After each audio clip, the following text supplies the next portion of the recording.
Hi, I'm Gabe. And I'm Kat. And we're the Ghouls Next Door. And this is episode 18. Woo! We made it pretty far now. We've made all of the episodes. All 18 of them. Are you sick of us now? No. Probably. You will. We're sick. We're a little sick after the experiences we've... We watched very disturbing movies that made us feel somewhat physically and emotionally sick. All thanks to our special guest. Yes, we are joined by my good friends and my coworker, Debbie. Hello. Hi, Deb. Sorry. You're not sorry. No.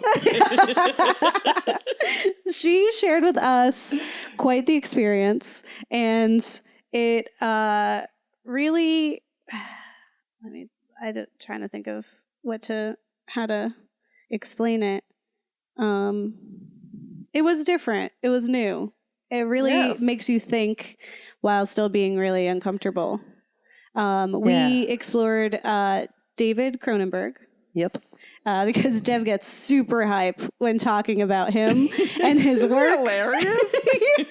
Just gets super excited. So we brought her to share that excitement and explain why she loves him and what makes him really unique and why he's a very interesting director in kind of our lifetimes, and kind of explore this body gore horror that we have now discovered.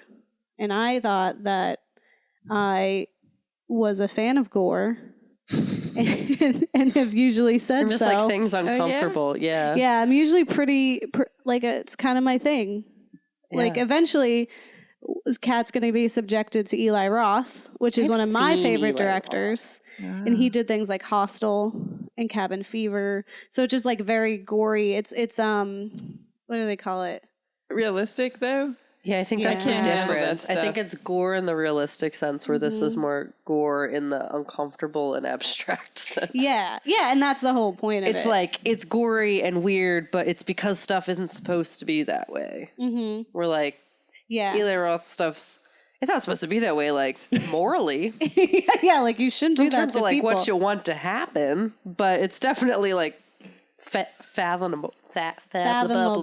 Fathomable. Yes. Words. You're good Words at and this. stuff and things. You know how I do. Very good at it. Yeah. So we brought Deb to explain herself. Why is that your favorite thing? Why? Well, I just need to know. I was brought up on a lot of mainstream TV. Mm-hmm. And as a very young child, my first concept of God was a big TV set in the sky, and everybody had their own channel. That's amazing. Honest. That's really cool, actually. Wow. That's pretty cool, yeah. So the TV that I was brought up on was pretty lame. You know, a lot of soap operas and sitcoms, but the way that we watched it as a family was to like really tear it apart and kind of like look beyond the screen, right? So I was just really excited by seeing this kind of movie, you know, where it just turned everything kind of inside out and upside down and made you look at reality and the way things are in the world and media. And this was before, you know, I was inching my way toward working in media. Yes. But it was also helping direct me toward, you know, the kind of media that I wanted to be a part of, you know, so it really did help shape me, I think. Yeah, I mean... Cronenberg made a lot of movies. And yes. They were fun to follow. Yes, there's a lot. We were like, me and Kat were able to get through... We've watched three of them? Yeah. We attempted a fourth. Mm-hmm. And that got turned off. It was about binge 15. watching. You cannot binge watch. Oh, no. It was. I don't even think we were binge watching at that point. I think it was like that was one of the we watched the one Existenz last week, and then I think it was yesterday or the day before where we tried to watch Naked Lunch. Naked lunch, not kitchen. That's different. Naked lunch. Kitchen would be a different thing. And yeah, about 10, 15 minutes in, we're like, nah, I can't. Not because it like wasn't interesting, but because the specific visuals were just like too much. Yeah. Where I was just like, I can't It definitely triggered handle this. I need this to go away. Yeah. And it's either the TV goes off or I leave. And I just feel it really strongly. Yes, turn off the TV. Yeah. Like, yes, learn. Honestly, it was very It didn't upsetting. make you want to go like write a book? No. Get out the typewriter. Oh my God. I mean, it made me not want to watch TV ever again and instead only read books where I don't have visuals of things like that. Yeah, but, I definitely feel like with Cronenberg, because a lot of, if not most of his movies are made from books. So like thinking of these, like when I'm watching them, I'm just thinking like, what are the plots of these books and how are they described to you in such a complex way that he can turn it into that on screen is really interesting to me, because I'm just like, it's so just vivid and grotesque. It's like, how do you describe that? And of course, I haven't read Kafka either, so I don't really have bug analogy. Yeah, I'm not super familiar with reading something that does have kind of weird, normalized, like grotesque scenarios, especially with insects. Yeah, what was interesting I noticed in watching all the films is trying to figure out what their reality is too, because it was always different than ours. I feel like I was like in a Twilight Zone episode where I was like trying to figure out what the normal was so that I could be like, so it's like, I know their normal is not my normal. Yeah, yes. I need to know what their normal is so that I can evaluate how strange everything is. Mm-hmm. You just described how I felt when I was a teenager. Yeah. Like, what is everyone else's normal? Like, what are they doing? How do I fit in here? How do I pretend? Yeah. It's and then my relationship with my body was like not really, you know, a healthy one. You know, it's kind of like everything kind of grossed me out. Like just not really being okay, you know, with like being in my own skin, you know, and he just like turns that. Yeah, he makes all skin disgusting. So then, every skin that's ever good. You're like, oh no, everybody is gross. Comparatively. Yeah. Everyone's gross and it's funny. Okay. Oh my god, we're gross together. I think it's funny, Kat, that you mentioned their reality, because I was reading like some interviews with David Cronenberg, and there's like a scene in a film. I can't. I'm missing the name right now, but there's like a scene where like a sex scene, and the actress at the time of filmmaking had been just gave birth to a child, so she was breastfeeding. And so during the sex scene, he like did something to her breast, and like milk shot out of her breast and like flew across the screen, right? And he was like, it was like the most amazing thing that's ever happened to them, and they were like, this is such a crazy thing. We didn't and even have to make that happen. But then it was like crazy, right? But then he was like, but we didn't put it in there, and he was like, not because we were censoring it, but because it didn't make any sense in the lore of this world. Like the character wasn't pregnant or breastfeeding or anything like that. There was no reason for that to be There's no reason for her to just be spewing out milk. So it was funny because like thinking about how absurd the reality is of like these worlds that he's creating, where there's this man who is essentially like becoming this gun, that his skin and the gun are melding together. That's a reality. That's okay. That's acceptable. But a woman who just spontaneously lactates during a sexual encounter is not allowed. It just breaks the narrative. So I think it's really funny that he has like these rules. Well, he seems very like staunch in whatever the reality he is that he created. That he's intentional about it, and that like there is a reason for it, and you cannot alter it, because then otherwise it affects like the believability, I guess, of it, which none of it's believable. Right. I guess in terms of the understanding and like cleverness of it, you have to stick to the narrative you put forth. Yes. And you cannot stray. But yeah, it was really interesting, like noticing all the different kinds of rules that were in place within like the TV society, and being like, I know none of this. That's why half of the movie, my face is just like, what? And it like adjusts after like 30 minutes, where I'm just like, okay, I guess I kind of get what's normal now, but everything's still really not okay. But like the entire time, if you looked over at me, my face was like, I couldn't, because my face is like that, and I couldn't see things. We definitely spent the first 10 minutes and the only 10 minutes we watched of Naked Lunch just like peeking through our fingers. And so it definitely triggered like my trypophobia, which is like the fear of like holes and gashes and just things that kind of trigger a part in like your like in deep recesses of your mind where you're like, you should stay away from people if they have open sores. Oh, you should definitely stay away from Cronenberg. Yeah, it was definitely a lot of that where it's like, because it was lots like of holes. Humans. It was so like there were so many things where it's just like, why? Mm-hmm. And like that's what you want to deal with the TV. Like it wasn't. I was scared. It was just like, why off? Turn away. This is not what I need. TV. But then it was also like you couldn't look away. Well, I did like that because often we'll be watching television and be really numb to like very real things that are going on. So, to be that grossed out by something that's obviously so fake, but it physically makes you cringe, it's like I feel like it sensitizes me, Oh yeah, for sure.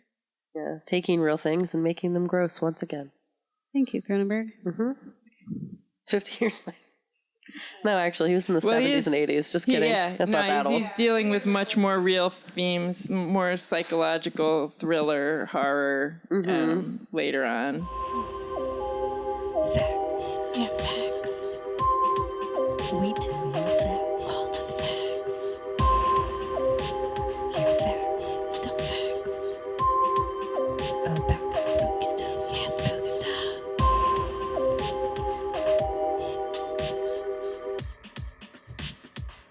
So, we're talking about David Cronenberg, who is a Canadian director from Toronto.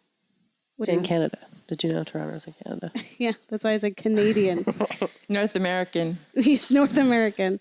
So David Cronenberg is this pioneer of the body horror genre, which is film genre or horror genre that revolves around grotesque bodily manipulations and then also like body imagery imposed over technology or in places that shouldn't be, so that it causes like people to feel uncomfortable.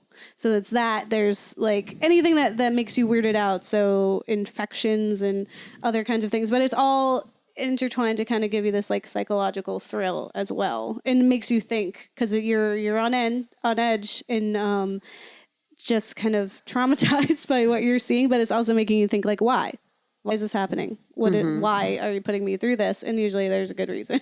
And that's kind of his main thing. So he kind of got a lot of attention in the first half of his career with this horror and science fiction with films such as Scanners in 1981 and Videodrome, which we'll talk about, from 1983.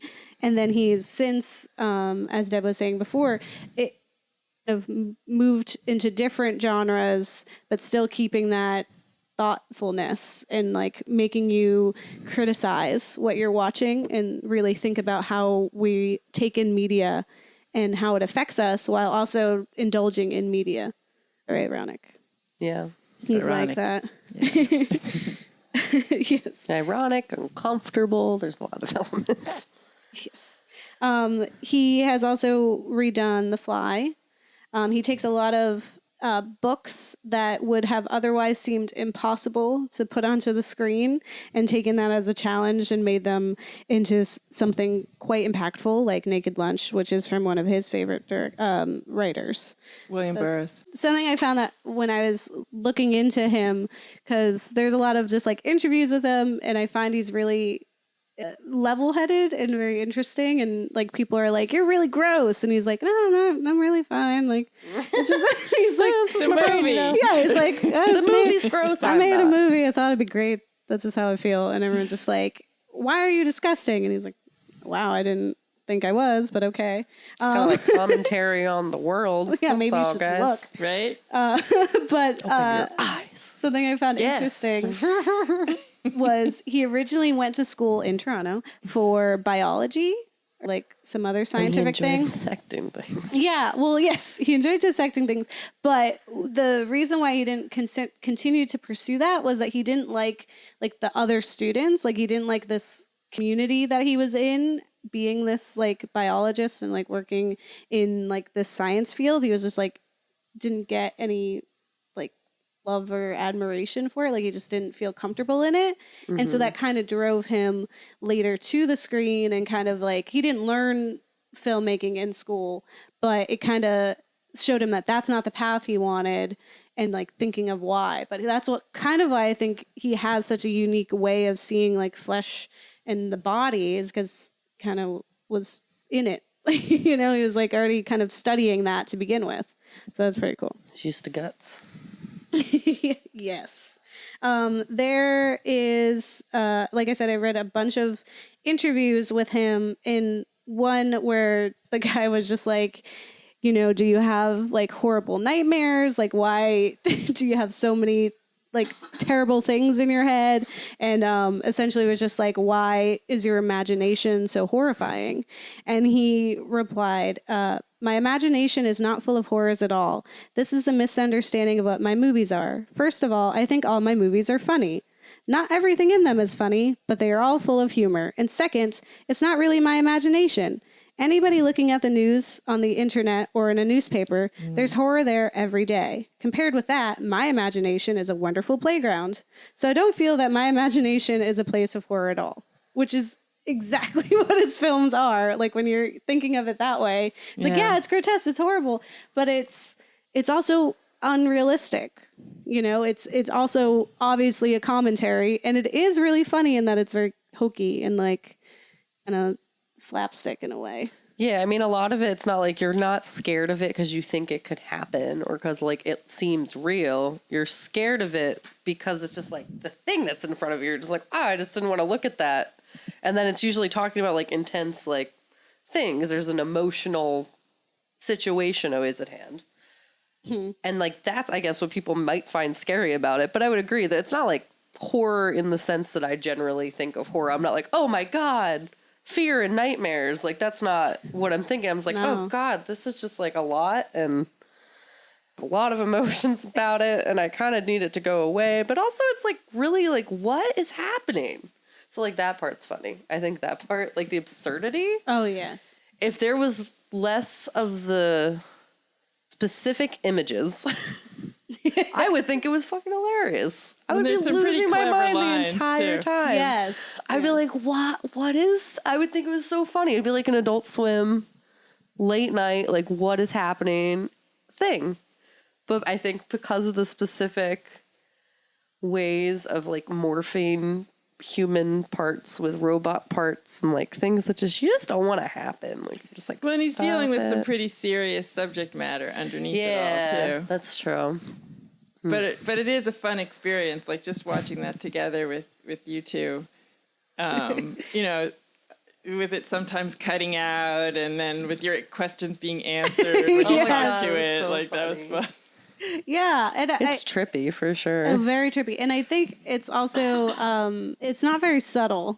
Like because there's there's all this. Like it was trying to be. No, it's like all this crazy stuff is happening, and you have like this very grotesque imagery in uncomfortable kind of situations. But then meanwhile, like people are just literally just like, TV is bad for you. We're all slaves to the TV. Like we need it. It's cancerous in your brain. Or like the video games, like they're like, we don't know what reality is anymore, and everyone is desensitized. Like he's literally like, cool with it. He's just walking around like, with the moral of the film, just like, hey, here it is, and you're just like over here like. And then they're like, no, hey, wait, pay attention. This is what the theme is. And you're just like, I hate this. I just want to cry. And then you're like, also, I learned a lesson, a valuable one about TV while watching TV. Yeah, I thought like that. A visceral one. It was just like funny. Like, I agree with that. He's just like blatantly, he's not subtle at all. He's just like, this is the thing. This is what's wrong. But also, look at this weird bug that kind of looks like it has a vagina. I don't really know what's happening. Pour poison into it, because that's a thing. And then touch it. And then touch it a bunch. And it's just like, it's saying a lot of really important stuff. But you just can't not look at this part where you're just so uncomfortable, where it's just like blatantly saying really important stuff and then like making you also look at like the worst thing you've ever seen. Yeah. Yes. So I guess, oh my God, is that an epiphany? Yeah. So you know how your brain saves memories because they're traumatic? Oh my God, David. He wants us to save the messages he's giving us by traumatizing us with the images. So they stick with us forever. They do. He's Videodrome. Because Videodrome, they said it starts off with the S and M. God. You had to have the violence. My mind was just blown. I totally get him now. He's a genius. He's a genius. This is why you've never forgotten him, is because he says the most important thing. He says the most important thing and then throws something so traumatic in front of you that you will never forget that most important thing because it's associated with something, oh my God, awful. Yes. Forever in my brain. That horrible He's cockroach. a genius. That's so gross. It was like your wife is a spy and maybe isn't even human. Like Probably all that was bug, so secondary because it was like, meanwhile, he's just like slowly fingering the wound of this talking bug creature that's not even talking from a mouth where it should be talking. Kill him for some reason. It's like kill everything. so Your wife many. is an alien, and he's You just have like, to read it. Oh yeah, my God. I really do want to. If anything, it has definitely made me want to pick up all of these books. Like I'm like, need to read them. I need a non-visual representation of this message, Yeah. please. Except the book doesn't have Judy Davis in it, so that's there you go. I will say, I also am very surprised every time because, like, you know, and I had mentioned this to Deb before, was when we were watching Existenz, it has Jude Law, and he's really young, and then it has Jennifer Jason Leigh. He's got great people in his films. He has like big names. And I'm just like, I remember seeing that and being like, what? That person's like really famous, and this movie is very strange. I just wouldn't have put these two How'd you get together. there? Jude, what are you Catch doing? him while they're young. He has like good like insight for who's going to get real famous later. And it's just, yeah. Yeah, because I want to hear interviews from all the actors that participated in his movies that are now like doing like pretty like mainstream bland movies. They're like pretty normal, like nothing to get like upset over. And just be like, what was it like just like being in Existenz? Or like any other being one of those. murdered by a television program, Blondie. Yeah. What are you doing? It'd be so interesting to just hear like what motivated them wanting to do that, but then also how has their career been very different since?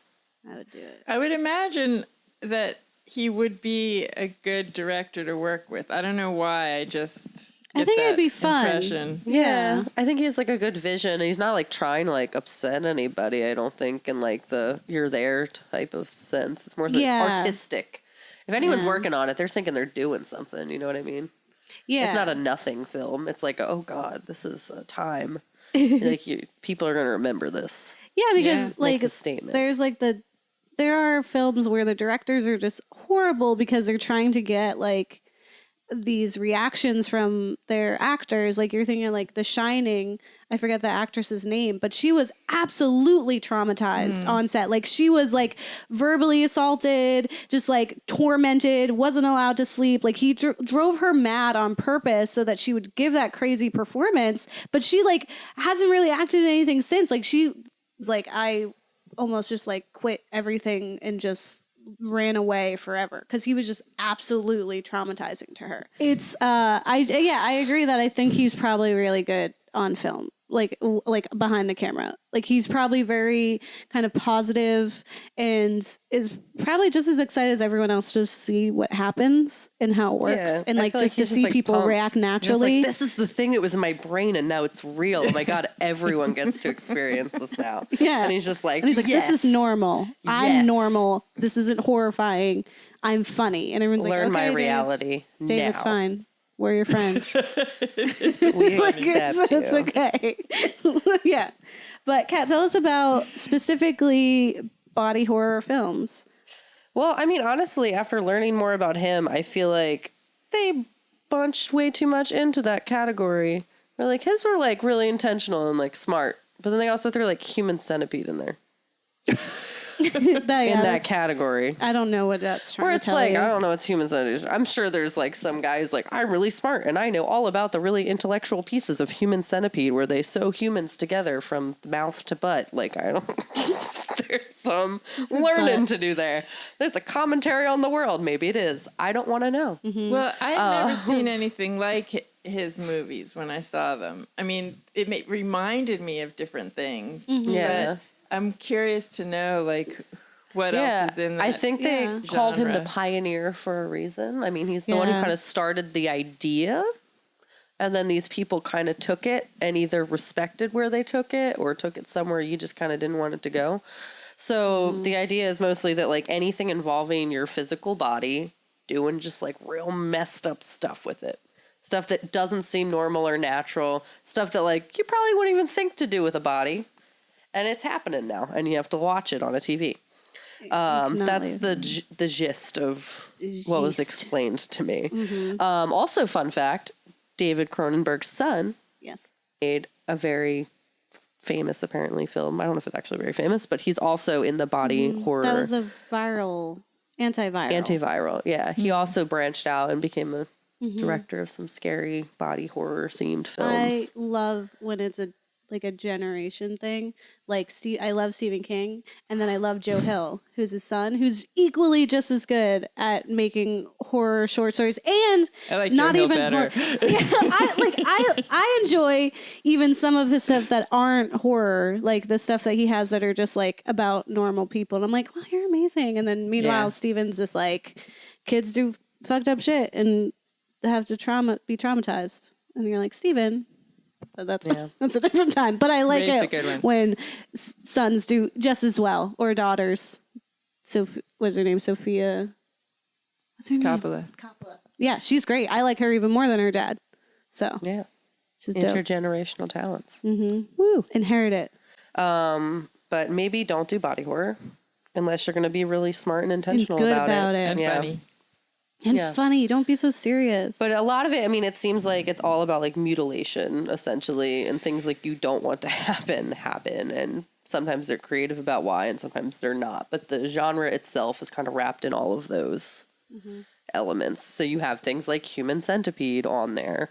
Or one thing now I feel like we have to watch is Tusk. You said you've already seen it. That's by Kevin Smith, isn't it? It's Kevin Smith. Yes. Which means we really do.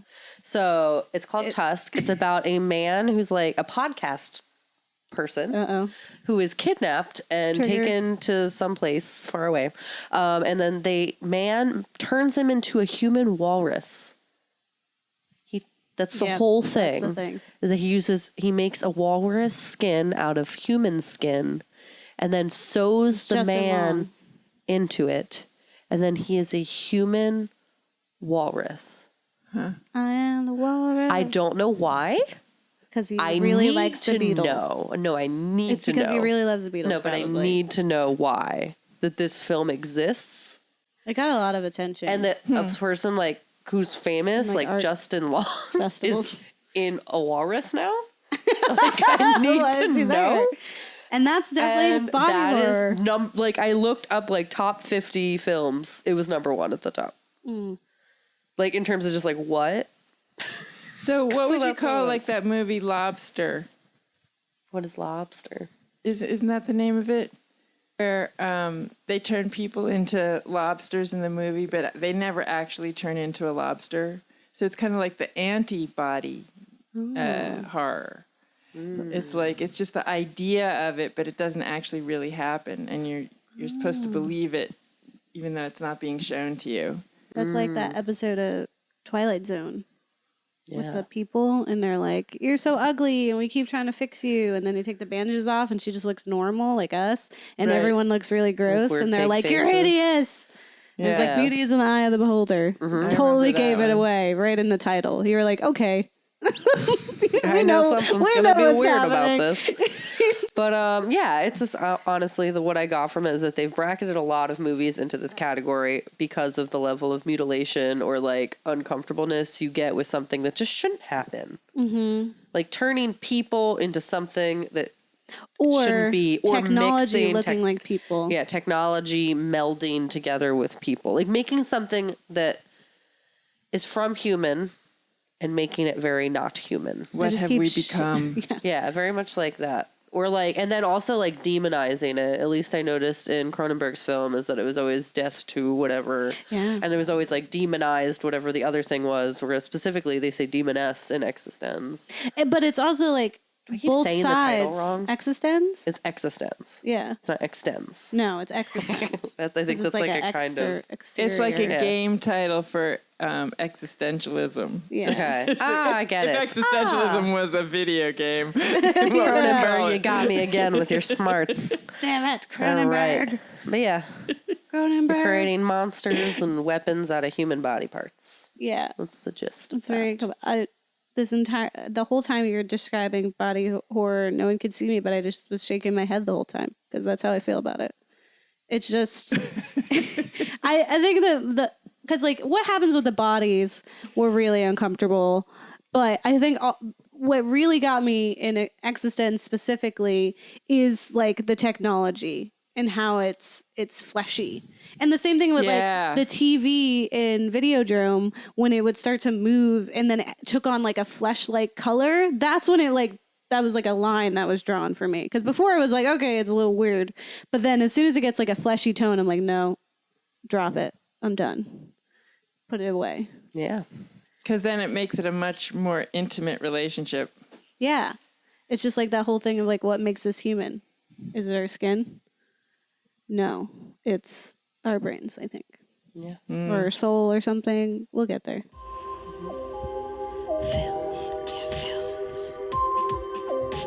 Yeah, films. Yeah, films. We watch some films. Now let's talk about those films. And all that spooky stuff. And all that spooky stuff.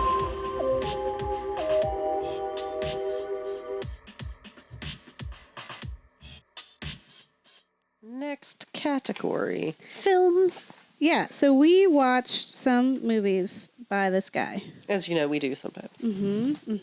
So we watched Videodrome like 5 minutes ago. Yeah. And Or tried to. yeah, it was giving us time. a little You're bit of trouble. signal interruption. Yeah, it was definitely doing some weird stuff. It took me way too long to realize that was James Woods.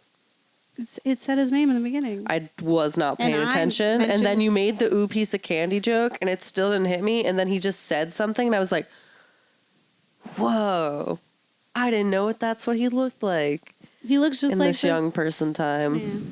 His hands were weird. Well. That's my only thing I'll say on that. Continue the rest of the So- commentary. His I hands did were a not gun. like his hands. I did too much with them.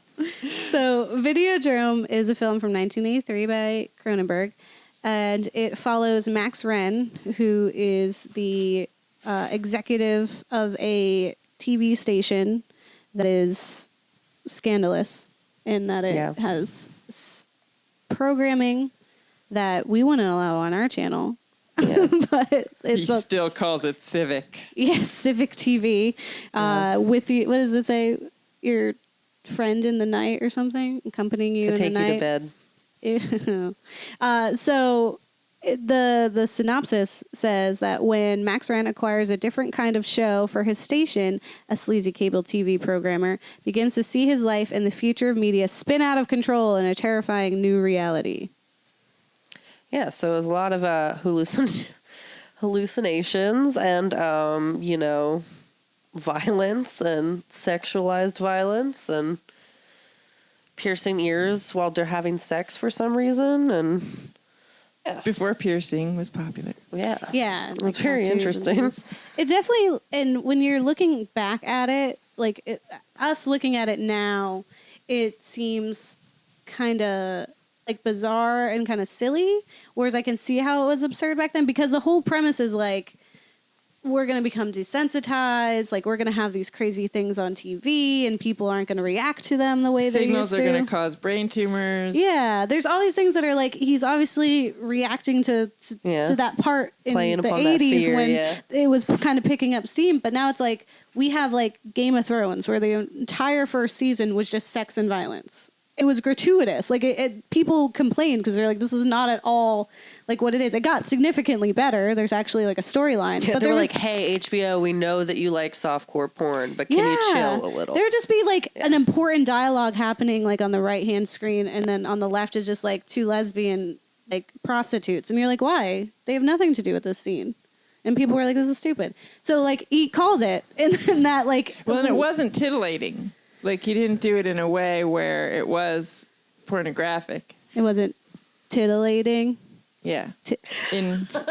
Titillating. Yes. Yeah. Yeah. We can say like that word. Yeah. Titillating. Yeah. We got one. It definitely was like, I can see how he saw us moving in a specific direction and then being like, look at how crazy life is going to get. And I mean, he's not that wrong. Sex sells. This is what it's going to be. Sleaze is going to just be the norm. And it kind of is. Not in like the hands turning into hands and live action murder, I guess. That's not on the dark web. Yeah. Well, I mentioned it that we like Videodrome is supposed to be this kind of like dark web version, like, you know, where it's a video that you would find and it's questionable whether or not it's real, and it very well could be. And that exists on the dark web. Like, you can find videos of people being murdered if you really were inclined to see that. And I don't recommend. Never seen one myself, but like also like don't watch people I'm pretty sure it's illegal. You have to like pay money to like get in there, and it's like still you go to jail for witnessing it.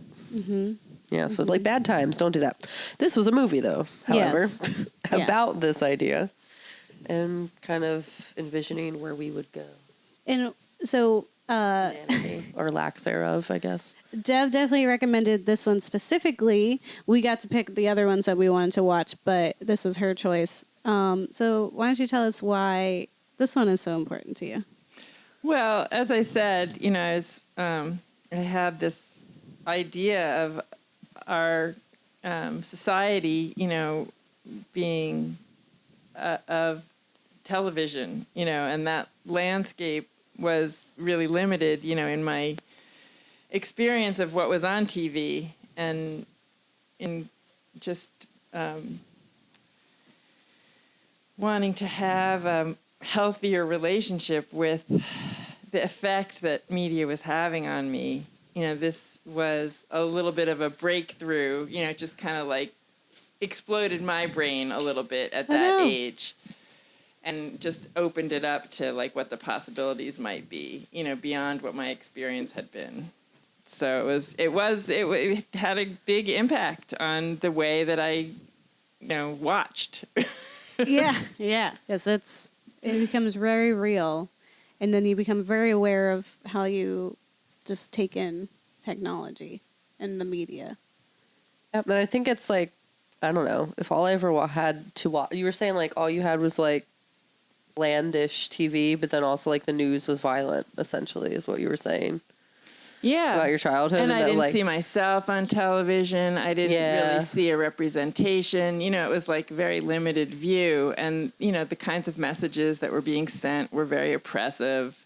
And, you know, it was hard to find, I guess, you know, like what I was looking for. I mean, fortunately, I was exposed to, you know, a lot of like literature and art and music, you know, and movies. Like my parents did not censor what we watched with movies. Like we would go to the drive-in all the time and we would see, you know, they wouldn't know what The Graduate was about. And we'd be in the back seat, you know, eating our popcorn. And just we'd be digging the music, you know, I don't know. Or like that's where I saw, you know, in the drive-in, like the 2001 Space Odyssey, you know, in the back seat of a car. And like that had a major impact on me too, you know. So it wasn't like the only film, you know, that was affecting, you know, the way that I was leaning toward making media, and maybe being a part of, changing the direction that media was going in term, you know, commercially.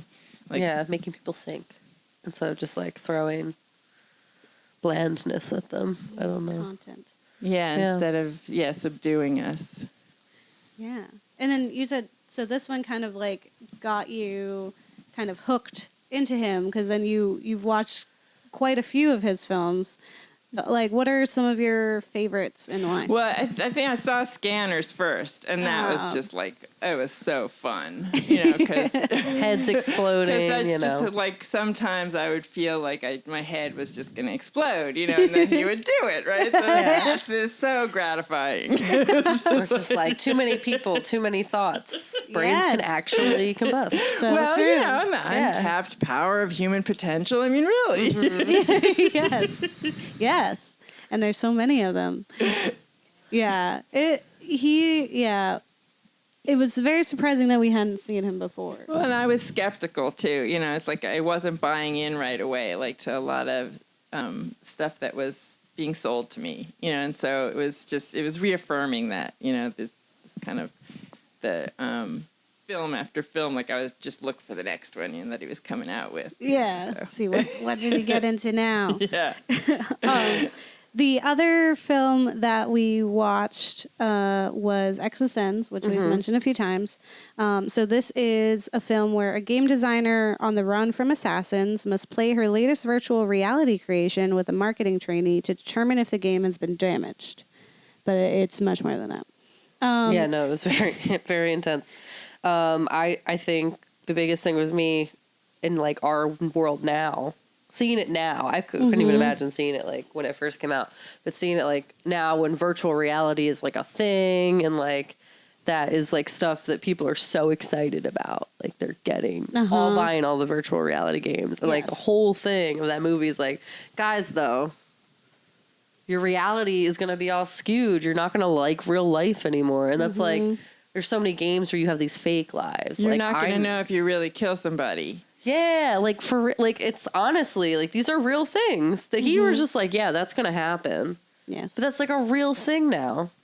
It's a real thing. Well, and I loved in that one how you think of virtual reality being like this clean, pristine, kind of antiseptic. What do you call it? Like you're safe. It's not real. But actually, you're inserting these weird like things a car mechanic. Into you. Oh my god, it was so gross. And you know what really got me in that movie? Not to like go. I mean, he gets real graphic, so might as well, right? When the first scene where they're like hooking up, Jude Law and the lady from Jennifer Jason Leigh from that show we watch, Atypical. That when they were having sex, they weren't having sex like normal. They were having sex in the video ports, and it was like very upsetting for me. I was just like, no, that's not what they're doing. No, God. All right, we have to watch this rest of the way now. Oh my God. It was so upsetting. I was just like, do not put any part of you in there. Made it so sexual. Yeah. It was so weird. And I just remember that being very jarred by that. We don't have to include that in anything. I'm just saying. No, I thought it was very important. Yeah, it is upsetting. I think that's, I'm heartened that you were upset by that. Yes. I mean, it's not my biggest takeaway. There were a lot of really great parts of that movie that were really like smart and cool. And I think really are relevant today in games where literally you're killing people all the time, or you have a second reality, second life like that exists online, or, you get real into like Skyrim or World of Warcraft. Like those games become obsessive. I know I've played Skyrim for over 12 hours at a time because I have no self-control, and that's a reality. Well, it's not. And then you go back to real life. Self-control. It's because you're human and they're designed to tap into that part of the human brain. And then it's literally you go back into real life and you just want to go back home and play. Like that's a thing I've experienced. Or I'll be like at work. I'll be like, I just really want to play Grand Theft Auto. I have to be here. Go kill somebody. And like eventually it'll wear off and I'll go back to like normal life. But like it's a thing, and he's really smart. Like how long ago that movie was made? Was it really that long? Was that in the 80s as well? I think so. He just really called it. Yeah, and I think it was interesting because it's virtual reality, but the technology looks like it's an umbilical cord, and it's like giving you life, yeah, man. that you're like feeding off of this thing, and it becomes a part of you. It's inserted into your spine in this little hole, which is what Kat was talking about earlier. And I'm there's sorry, this there was really no context before I made that really intense comment, and it was very upsetting to me. there's like a really gross part where Jude Law's character is like making sure hers is like fine or whatever, and then he licked it. And it was the worst thing I've ever seen in my life. Oh my God, yeah, no, it was really it's bad. horrible. And then just set up for like whatever else happens in this film is okay. But it was also gross in the it was the sexualization of this thing that was like for video games. It was very upsetting. There's also the bone gun. Yeah. So that's something that wouldn't have, that's a gun, it's a weapon, but it's made of bones. And then it's like him when he's making it, and he's just like eating this disgusting this is fish. disgusting, but I can't And he pulls help out the teeth, and she's like, "Are those yours?" And he's just like, "No, I have perfect teeth." And I was like, "You're British. That doesn't make sense." I mean, have you seen Jude Law? Like, what are you doing? But he's flawless. Yeah, I just thought it was really. I thought it was a good choice for us to watch because we're gamers, and so we know what it's like to get hooked on something and spend hours and hours. Like, I mean, even just like I spent a lot of my youth just playing The Sims, which is just simulated normal people lives, more or less. And I would spend just hours in like entire weekends where me and my best friend would literally just be sitting next to each other on computers, just playing normal people who we have to make sure they eat and that they go to bed on time and that they went to work. The Sims. But it was addicting and it was that boring. And it makes you think of like Surrogates with Bruce Willis. I played Stardew Valley for 107 hours in the past like 4 months. There's a game, like Second Life. I played Second Life. Yeah, Second Life, where people literally just have this second life and they can be whatever they want. And like people have gone like crazy over that. And like if you like, I think there was like a story in like a newspaper somewhere, it could be an urban legend, but that something happened in the game and they had lost like all their money or something, and they ended up like killing themselves in real life. Because it was just that traumatic to them. Well, because that was supposed to be their good life. Yeah, and it got messed up. It's that important. Makes you wonder, what the positive potential could be. Like if it wasn't just to tap into these lower impulses of humanity. It seems like it could be so much more. Yeah. I'm still convinced we're in the Matrix, so this is all a long-lasting game simulation that robots are just toying with us and we will wake up one day. Hopefully I won't. I'll just stay. Okay. I don't need that pill. Well, I thought it was like interesting in Existenz, like with the car mechanic, Willem Dafoe, again, an actor we did not expect to just like, see oh God, that's him, and be normal. But like how he was just like, oh, this like transformed my life, and she like did all this. But it's like when you're in the game, it's not very different. Like it's still a normal world, more or less. Like it's still limited. And there, he still had like stupid jobs, and just like, and then you're confined to talking to people who are stuck with predetermined phrases and responses. So it's like I was like, why is this one better? Why do you want to go there? Because I guess you can kill people and it has no consequences. People like murder. I don't know. Does it have consequences? Well, yeah, we're not going to ruin the movie. We don't know. We don't even remember. Just okay. Imagine Inception, but with video games in flesh. That's actually what it was. It was like over and over again. They kept going down deeper to a new level of video game. He came first, so the Inception guy stole it. I mean, I believe it because I don't like him. Yeah, there you go. That's our theory. Question us. Yeah, bring it on. Yeah. Man, I feel like I mentioned all the things from that. That thing was gross. It was very upsetting. When he licked it, we were both like screaming. I don't think we made like inhumane noises. There were so many parts of all of his movies though where it was like I wasn't scared. No. That's why like where I get it, it's like I get why it's scary, but I don't think it's like horrific. So I get why he was like, this isn't horror. And he's like describing it. It's just like, it's uncomfortable. It makes you feel something. It's horrifying in a way.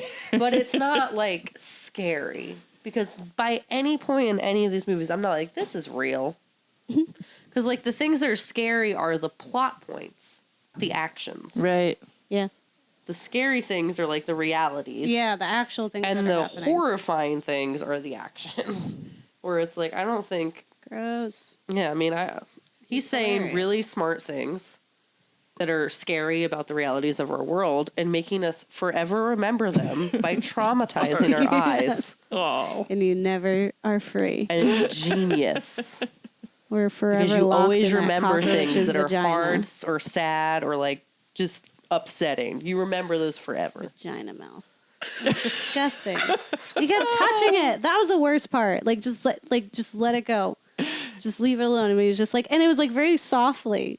It was like, put this poison in my mouth gash. And he's just like, he's just saying words. just kind of petting at it. I was like, why are you playing? I hated it so much. Ugh. I was just hiding. Like over here. You have to watch that again. I didn't even watch. We only watched like 10 minutes of it, if we're being real honest. It just was like, it introduced the plot, and we were like, we have to leave. And then we put scanners on. And then the head exploded, and I was like, that's fine, I can handle this.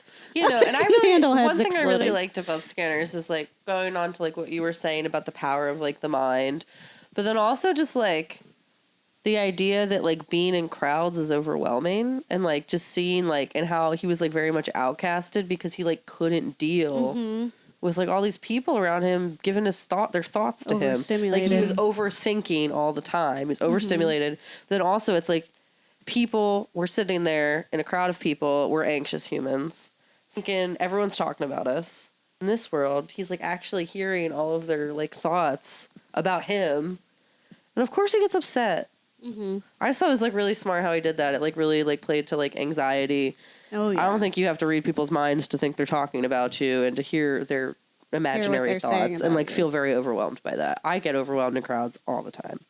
Yeah. So I really liked that. And I know I don't know if that's what he was trying to say, but that's what I liked about it. I related to that very much. I think it's interesting in all, at least in the three full ones that we watched, was that you don't really know who the good guy and the bad guy is. Like you have the main character, but I would never constitute them as a protagonist because you don't really know them and you don't trust them, and they're not described you don't know the as reality. You're not described as a reliable narrator.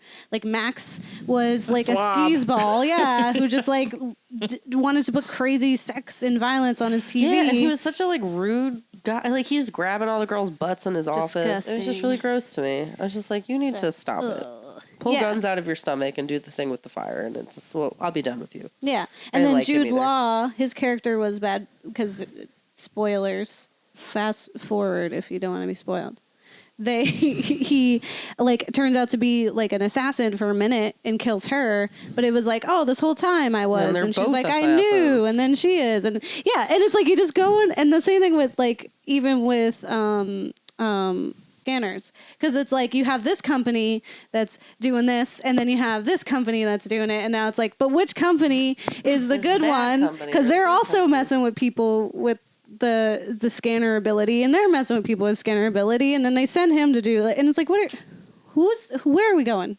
Who am I rooting for? Because honestly, everyone should just be dead. Yeah, I mean, literally every single movie we watched, my face was just like, what is happening? Because one, you have to relearn whatever the reality is. Don't just know. It's not what we are in to a T. There's like these new rules, these new things that you need to adjust to first before you can even kind of understand what's happening to like the person who's like set up as the victim.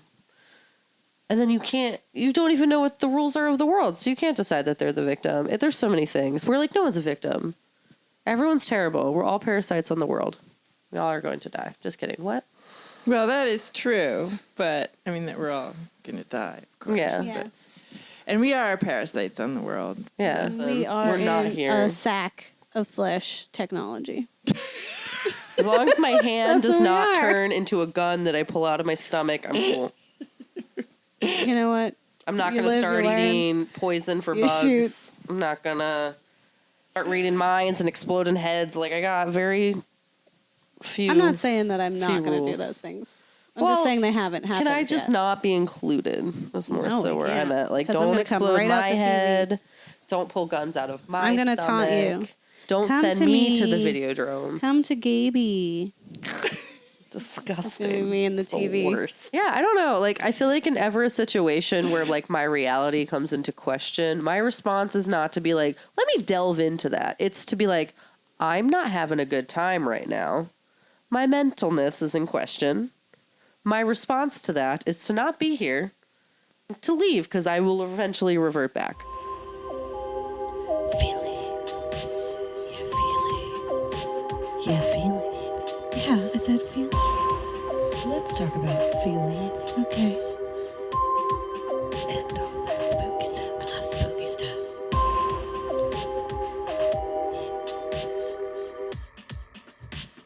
All right. Your Girl Friday is positive. So if you liked the genre as a whole, / the movies, / David Cronenberg, Yeah. say it's My Girl Friday. Yeah, because that was Max's like secretary lady, and she had a show. Yeah, and she was like, just cute. "It's your girl Friday." And I remember that You like can being catch me on quoted later. Wednesdays. I like it how was a little just misleading That that. was just his wake-up call. Yeah, it's your girl Friday. Loved it. Loved Yeah, it. no, that part was cool. And I think they like quote that in other shows that we've watched. Now I need to like follow up on that. So positive, it's My Girl Friday. Negative would be Death to the Demoness. Death to the Demoness. My Girl Friday or Your Girl Friday? Whichever you so choose. Whose ever Fridays it is. TGI So, Fridays. if you're for it, Girl Friday or Your Girl Friday or whoever's Girl Friday. Friday. Friday. And then if you hated it, Death to the Demoness. Death to the Demoness. Because fuck that shit, get out of here. Yeah. Yeah, so Which is from Existenz. you can go first. Well, Deb. the reason I'm here is because My Girl Friday. Yes. Yes. Because he has impacted you in such a positive way, in a thrilling way. Yes. Thank you for sharing him with us. Well, thank you for revisiting this with me. Yeah, I felt like I've learned some stuff. I will say, it's not My Girl Friday. It's Death to that Demoness for like 80% of everything that I saw. Not because I didn't think it was like great, but because I just really wish that my eyes had not seen it. I think if the message was as it was, I mean, I wouldn't have remembered. It's so smart. Yes. I am like totally enthralled by him. I think he is a genius. Mm-hmm. Do I ever want to rewatch any of it? No. I'm traumatized enough. I totally get the message. I'm on board with what I'm sniffing what he's stepping in or picking up what he's putting down. Yeah, like I'm about it. Get it? Don't ever need to be re-exposed because it's drilled into my brain. It's forever in there. Oh, okay. I tried to get the people out of my brain. I drilled the thing in my head, and now I blow people's heads up with my mind. Yeah. So that's where I'm at with it. How about you, Gabe? Right on. Yeah, I think for David Cronenberg himself, I'm Your Girl Friday because I think he's brilliant, and I like what he did with the place, which is my brain, and he renovated completely. Yeah, it's all different now. It's a whole different space. The feng shui is all over, but it was very intriguing, and each one was so different. And you like very unique and also complex and just purely entertaining. And I do think I'm going to try to watch Naked Lunch. I am. I'm just going to have to fast forward after the so we can cockroach. go scream at the TV. We have to fast let forward. me know. And then screaming. But to some of the scenes and just like, although I enjoy feeling uncomfortable about some things, but a lot of it was like Death to the Demoness, and that I was just like, why? Especially mouth noises. Yeah. In this latest one, Videodrome. There's so much just like gross body sounds, and I don't like it. Which is why it's like, why does Gabe edit this podcast where all it is mouth sounds? Gonna murder both of you. Yes. This episode's gonna end with us. You guys being murdered by me and my gun hand, my finger guns. Literally. You pull it out of your stomach? Yeah. Because otherwise it's not real. My VHS tape of the past. Yes. The human VCR. Yes. Mm-hmm. All right. Well, Kat, don't get married, delete your kids. Yeah. Deb, don't get married, delete your kids. And bye. your heads will explode. Okay, cool. Bye, guys. Bye. Rewind.